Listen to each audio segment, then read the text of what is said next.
আস্তে আস্তে রথ টানুন, আস্তে আস্তে, এত ভিড় কেন? আস্তে আস্তে আস্তে আস্তে সবাই জগন্নাথের দিকে ধীরে ধীরে তাকান, জগন্নাথকে দর্শন করুন, ধীরে ধীরে তাকান। শুধু হই হই করে রথ টেনে জগন্নাথকে নিয়ে যাওয়ার জন্য তাই সারাভাবে সেবা করবেন না, বারবার জগন্নাথকে ঘুরে তাকান। জগন্নাথ আপনাদের দর্শন দেওয়ার জন্য আজ রাস্তায় এসেছে, কত সুন্দরভাবে নিজেকে সেজে গুজে প্রস্তুত করেছে। কেন? আজ জগন্নাথ আপনাদের সঙ্গে দেখা করবে বলুন। আপনারা যদি জগন্নাথকে না দেখেন, আপনারা যদি জগন্নাথের রূপের আদরিকা আচরণ না করে, জগন্নাথ কষ্ট পাবে।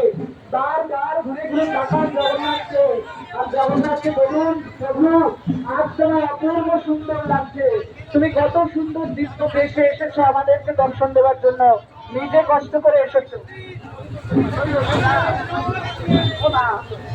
হরে কৃষ্ণ, চলুন, নিয়ে চলুন, ধীরে ধীরে টানুন, ধীরে ধীরে ধীরে ধীরে, তাড়াহুড়ো করবেন না। জগন্নাথের আরেকটি নাম হচ্ছে মণিমা। জগন্নাথকে মণিমা বলে যদি কেউ সম্বোধন করে, জগন্নাথ তাকে অত্যন্ত প্রীত হয়ে দর্শন দান করে।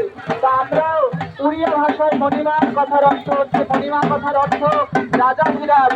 আমরা জগন্নাথকে মণিমা বলে সম্বোধন করবো। দুই হাত তুলে জোরে জোরে বলুন, হে মণিমা। আবার বলুন, হে মণিমা। দাঁড়ান দাঁড়ান দাঁড়ান দাঁড়ান, জগন্নাথের জন্য নৈবেদ্য এসেছে, জগন্নাথ নৈবেদ্য গ্রহণ করবে, দাঁড়ান।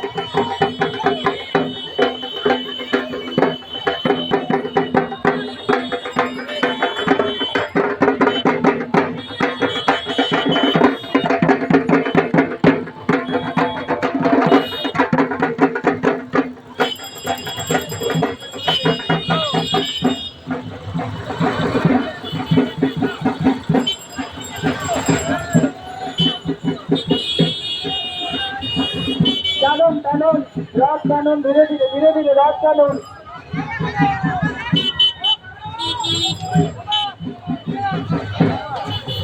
টানুন টানুন রথ টানুন, ধীরে ধীরে ধীরে ধীরে চলুন।